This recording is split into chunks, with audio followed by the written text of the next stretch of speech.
Ya, terima kasih. Shalom, selamat pagi. Kita yang sehat boleh melambaikan tangan. Puji Tuhan. Haleluya. Bah, pagi ini saya akan berbicara, sharing. Saya nggak ngotbah ya, tapi saya hanya berbagi sharing bahwa kita ini adalah warga negara kerajaan Allah, ya.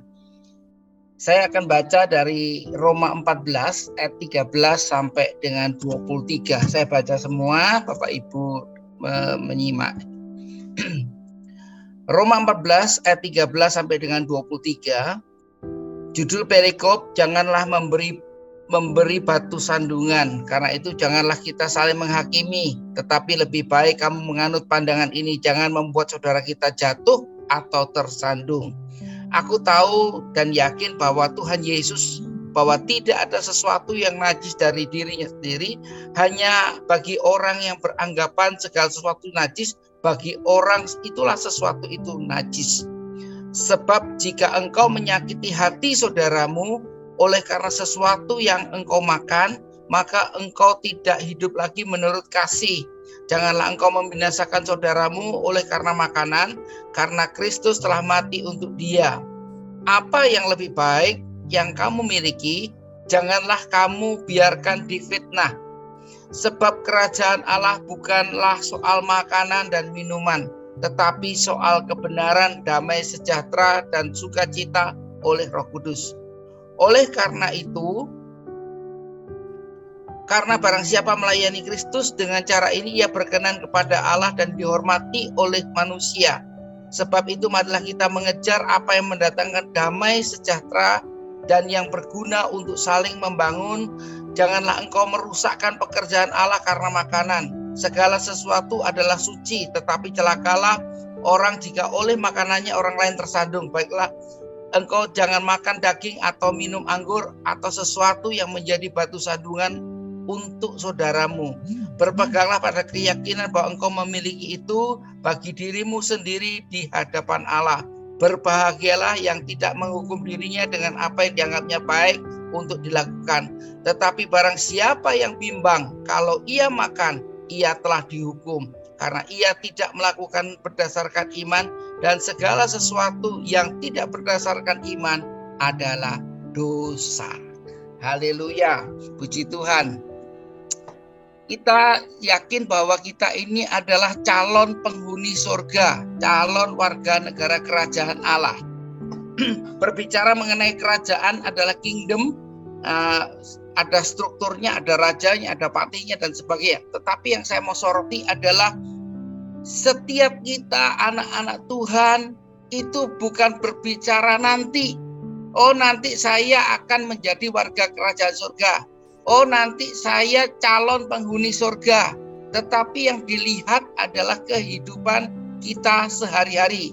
Puji Tuhan, di gereja kita minggu ini berbicara mengenai keluarga dan banyak dikupas mengenai kasih, bagaimana mengampuni, bagaimana bicara komunikasi, bagaimana kita menghargai, apresiasi, dan lain sebagainya dalam tengah keluarga. Memang tidak ada orang yang super. Hari-hari ini tidak ada orang yang saya sudah tahu semua dan saya menikmati, saya tahu apa yang kamu bicarakan, saya sudah tahu ujung-ujungnya, semua sudah tahu. Nah, tetapi hari-hari ini kita ini adalah orang-orang yang belajar bagaimana supaya orang lain melihat bahwa Kristus memerintah dalam kehidupan kita. Jadi jangan salah tafsirkan bahwa kingdom itu nanti. Kita kan suka berbicara, Pak, gak usah bicara surga, neraka Pak, itu nanti. Hari ini Pak yang penting. Nah, hari ini kita juga mensoroti bagaimana kita ini menjadi calon warga negara kerajaan surga. Apakah calon itu? Calon itu adalah seseorang yang akan jadi, yang akan melihat. Nah, nanti itu kalau bicara teologinya panjang itu.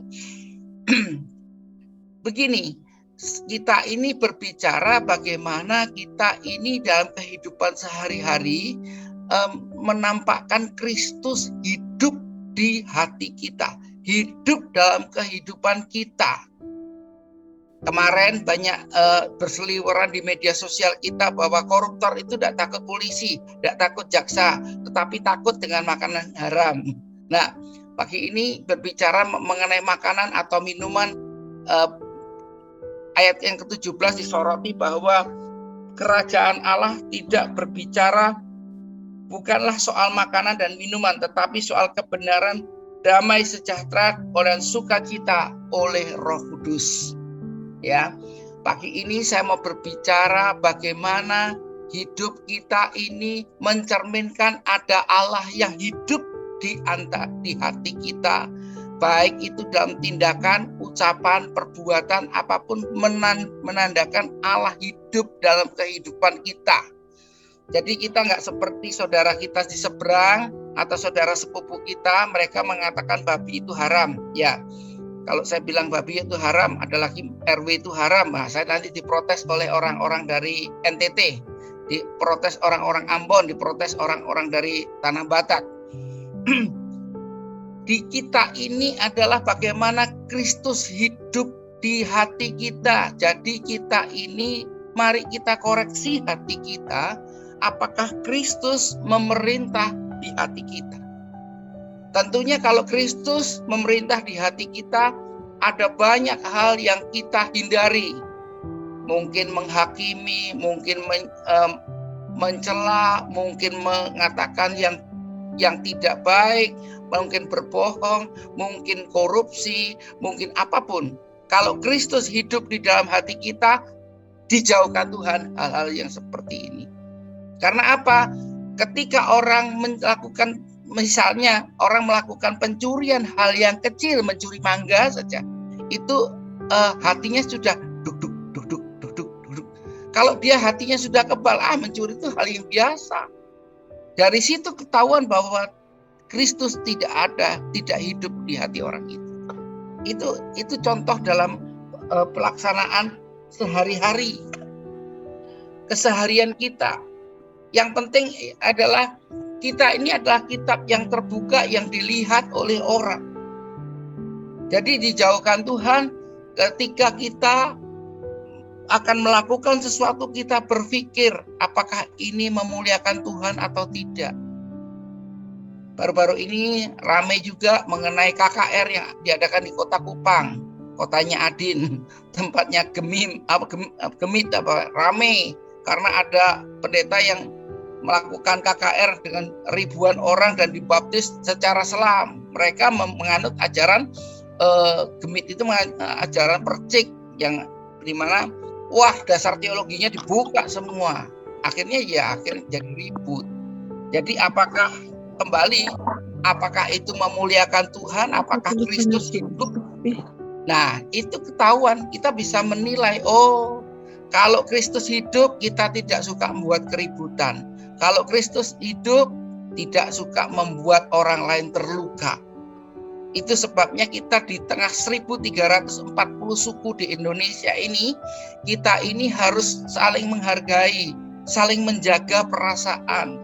Kemarin di GPI Battle Kelapa Gading diadakan ibadah nuansa Betawi, bagus. Kalau mau diadakan ada 1340 suku di Indonesia. Jadi artinya ada variatif yang bisa dikeluarkan, dan itu sangat menjadi berkat.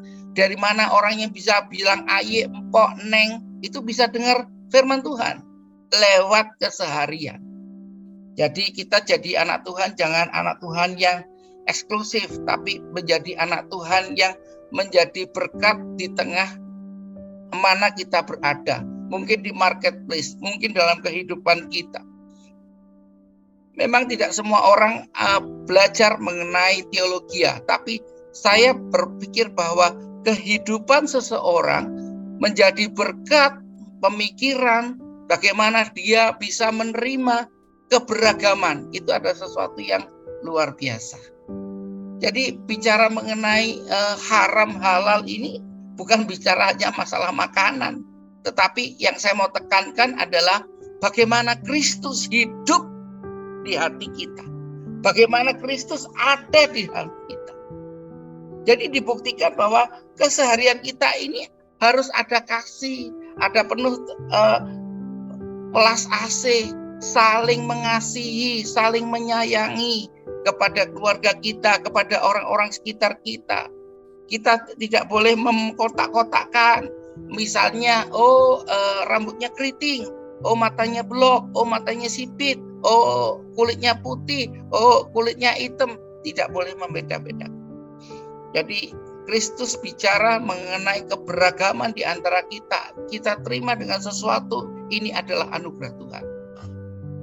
Tentunya kalau kita mau membaca ilustrasi, kalau pensil itu coklat semua, ujungnya hitam, kalau dibaris ya tetap aja seperti itu. Coba kalau ada warna-warni. Nah, kalau saya bicara warna-warni nanti bilang LGBT nanti. Karena di San Francisco itu pusatnya kota LGBT, kodenya pelangi.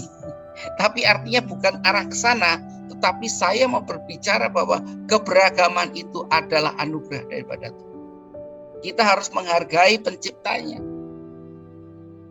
Bahkan kalau kita pergi ke Jawa Tengah, kita ada ketemu orang yang pendek, rambutnya gimbal, matanya melotot, tingginya hanya mungkin nggak sampai 1 meter. Nah, itu keberagaman. Kita pergi ke Kalimantan, ketemu orang yang kulitnya pun kuning, bersih, kelihatannya orang Chinese, ternyata orang Dayak. Nah, itu adalah keberagaman yang harus kita syukuri dan kita tidak usah mempertentangkan hal itu.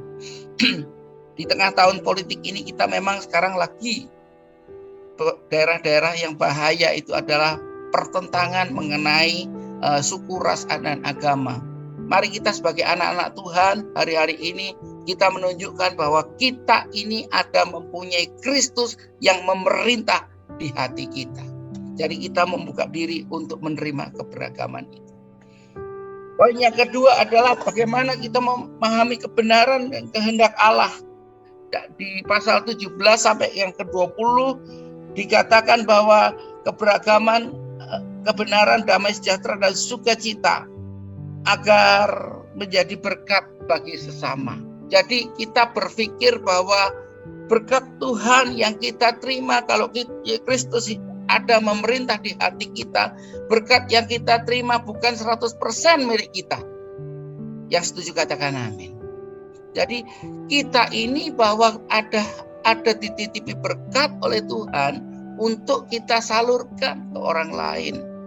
Jadi percaya bahwa 100% pendapatan kita bukan milik kita, 100% milik kita. Tetapi ada bagian-bagian orang lain yang Tuhan titipkan dalam hidup kita. Tinggal kita taat atau tidak.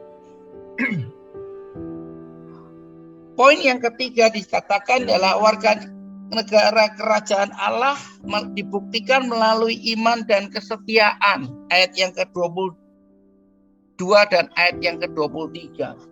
Tentunya dalam kehidupan kita ini tidak ada orang yang 100% hidupnya mulus, tanpa masalah, tanpa pergumulan, tanpa sakit penyakit, tanpa apapun. Tentunya tidak ada. Kita semua mengalami pergumulan. Kita mengalami mungkin kejatuhan. Kita mengalami mungkin sakit penyakit. Tetapi lewat kebenaran firman Allah yang pagi ini saya bagi adalah bagaimana kita melalui semua itu dengan iman. Bagaimana kita melalui itu semua dengan kesetiaan. Saya jabarkan lebih panjang lagi. Ada mungkin kita adalah seorang pemuji di gereja. Atau mungkin kita seorang worship leader. Atau seorang singer di gereja. Kita tiap minggu berkata, Yesus engkaulah satu-satunya jalan. Yesus engkaulah satu-satunya penyembuhku. Tetapi ketika kita mengalami sakit penyakit yang tidak sembuh, kadang-kadang ada godaan, kadang-kadang ada bisikan. Ngapain kita nyembah Tuhan? Toh penyakitmu gak sembuh. Ngapain kita tetap berharap kepada Tuhan? Nah, di sini saya mau katakan bahwa kita harus tetap setia kepada Tuhan. Sampai titik apapun penyakit itu diizinkan terjadi atas kita. Ingat, Tuhan tetap menyertai kita dikala kita masih sakit, dikala kita mengalami keputusasaan, dikala kita sudah tidak ada pengharapan. Sekalipun dokter sudah mengatakan tidak ada harapan, boleh makan segala, udah umurnya tinggal 3 hari atau 4 hari, umurnya tinggal 2 hari. Saya mau katakan bahwa ketika kita mengalami masalah, ada tangan Tuhan yang menopang, ada tangan Tuhan yang menolong. Kalau toh seandainya Tuhan izinkan dipanggil pulang, ya sudah. Karena saya percaya, berkat orang percaya itu bukan hanya sakit sembuh, dokter angkat tangan, Tuhan turun tangan dan sembuh. Tidak. Tetapi saya mau katakan, ada berkat janji Tuhan buat keturunan anak dan cucu kita. Saya pada melihat orang yang berdosa, bertobat, terima Yesus, dan akhirnya mengalami sakit yang sangat parah, mengalami sakit kanker yang tidak ada obatnya, sirosis, dan akhirnya meninggal. Tetapi yang saya lihat itu pertobatannya luar biasa. Dan ketika dia sudah dikuburkan, dia sudah meninggal, anak istrinya dipelihara Tuhan dengan porsi yang tidak pernah kita pikirkan. Amin. Aduh, luar biasa. Jadi janji Tuhan tidak hanya berlaku pada orang yang meninggal ini, tetapi berlaku pada anak dan keturunan. Tentunya kita cinta dengan anak keturunan kita. Keturunan keberapa? Keturunan kedua, ketiga, bahkan sampai ke-7 turunan kita.